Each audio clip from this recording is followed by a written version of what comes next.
Good week. It took us a little bit to get there. Again, the Colorado trip took a little out of us for coming back on Tuesday, and again, mostly because it was a good performance and we gave everything, and we give one up late again. So that was a little tough to digest there on Tuesday, but it was a good week. They understand we're still in this thing, and that there's a bunch of teams trying to get those last two spots, and we're one of them. And there's 4 games left. We grab enough points in there. We still feel like we can get in this thing, but certainly the importance of this game is is real. But we all know that. We've known that for a while. We've managed to get some points to stay in this thing. So that's where we're at. I don't think a lot of people are giving us a chance, which is I think there's some value in that, and people have us out. And that's certainly not the case here. And we hope to make this very interesting. It starts with a home game, and certainly righting the ship at home. So the mood is one of excitement right now. All right, thanks for that. We'll start with Dustin. Hey Ben, good morning. Hey, before we talk about the game, just wanted to get your thoughts on the news this morning. Brooklyn getting called into the U20 World Cup. A guy that's developed through this system for a while now. Just how important is that, and for Brooklyn and what you've seen from him this year in his development? Well, I think as we go in this and we look at kind of these 3 years, it is important to look at what is also happening. Right, it's been a tough season. But to celebrate some of this stuff, where Jack's with the national team and progressing and in the mix, and Brooklyn's playing every game and developing, and now putting himself on the world stage at the under-20s, and anticipate him getting real minutes there. Again, selling some players, all this stuff. It is, when this happens, that's all part of a team moving and kind of creating a new culture and a new mindset with the club. So I'm proud of him. This has not been an easy couple years, because I think kids nowadays really just expect to be starting, and they see their peers playing all the time and at their age in the league and getting the minutes. So when they're not, it's a challenge. And his growth has been steady. It hasn't been 1 year where he's jumped up. It's been a process, and I think a lot of people at this club have been part of that process, and we take pride in that. And I'm looking forward to him being on the world stage. And just looking at this Portland game, Artur out, you'll be out as well. How does that kind of change, not having your captain in there, not having the midfielder in there, as you go against this Portland team that's been very good in their midfield? Well, Artur being out is way more influential than me being out, so I wouldn't even put us in the same category. He's a big piece. You guys know that. Everybody knows that. Both from a leadership standpoint, but as a focal point and putting out fires and being a guy that's very reliable. Okay, we've dealt with that in every area of the field constantly throughout this year, and now there's a midfield hole for the day, and we got some guys to fill it, and it's the next man up. They'll be fine. We're not putting in people in there that don't have significant minutes and know what they're doing, both within the league and this year. So we'll be okay. Thanks, Ben. Joey, go ahead.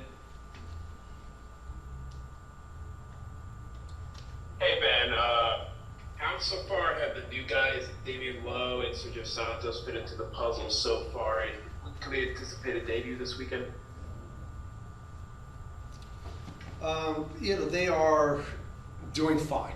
It's a hard process to, at this stage in the game, kind of pop new guys in. It makes it easier that they know this league. Certainly in Sergio's case, he's coming from the league, and Damon spent a lot of time in this league and is a CONCACAF player. So, from a personality standpoint and just fitting into the culture, it's not been very, very seamless. Both have a lot of personality, which I think at this stage in the season, it's nice to get some characters in here. And both of them have a fresh energy about them, and sometimes that helps. On the field, it's going to take a little time. Both of them are kind of here to take a look and offer some solutions if A and B happens, or if we need C in this game. So those are, but they're gonna help us in this next 4 games for sure. Now, before we get to the season, there's a lot of players looking at the contracts and the rosters that are either out of contracts or on option this year. Lowe and Sergio Santos are included in that. Is there a real sense of urgency with a lot of these players that right now playing for their spot on the team next year? I don't care how they motivate themselves. You know, I was a player once. Sometimes it was contracts, sometimes it was family, sometimes it was internal motivation. I don't care. Figure it out. If money's your motivation, great. Contracts your motivation, great. If that's not your motivation, find something else. That's not, you know, I'm not reading that. I'm not looking at players like, oh, that guy's playing for a contract. No. These guys go through a journey of a year, and there's a brotherhood in there, and they want to win for the organization, our fans, and the group. Now, within that, yes, of course, there's layers to players' motivations, but going down the line saying this guy, I'm not spending a lot of time thinking about that.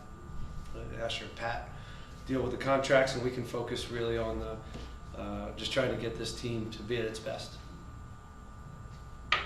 Thank you so much, Ben. Mm-hmm. Jesus, go ahead.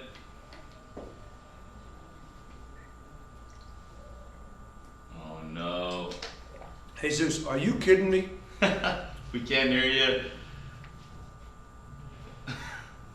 All right, Herman, go ahead, and we'll come back to Jesus. Maybe we'll come back to Jesus. Maybe. Yeah, we're gonna give Jesus a couple times, but Thank nobody you. will figure it out, man. Felipe Andrade, got his option purchase to stay with the club. Just your thoughts on him and how he allows you to use your system, as a back and forth down the sideline type Yeah, player. it's been a great year for him. He's been a real bright spot, and I think he's grown. He takes information very well. He's combative. He loves defending. He's good on set pieces, and he's got real pace. And this is the type of athlete and mentality that we want in the back line. And there's things to work on, and we still have to find out kind of where he is best for this team as we go forward. But in this time, look, Franco's been out for over a month. Right? Nobody even talks about that. Again, the center back rotations and Franco out, and Dan having the hip issue for a long time and still kind of struggling at times with that.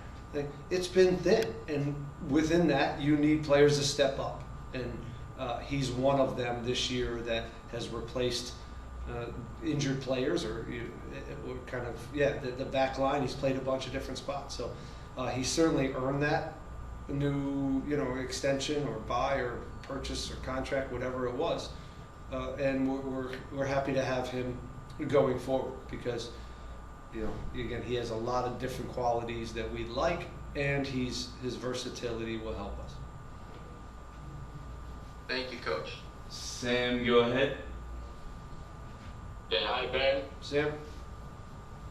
Yeah, just want to ask you, we just have 4 games to the end of the season, and I just want to ask you, at this time of the season now, what would you say is the priority of the team? Is it making the playoffs or looking beyond it in terms of making sure that players get to the attention you want them to get to? Our full priority right now is playoffs, and even more so, the priority of that is just Portland. That's it. That's all we can deal with right now.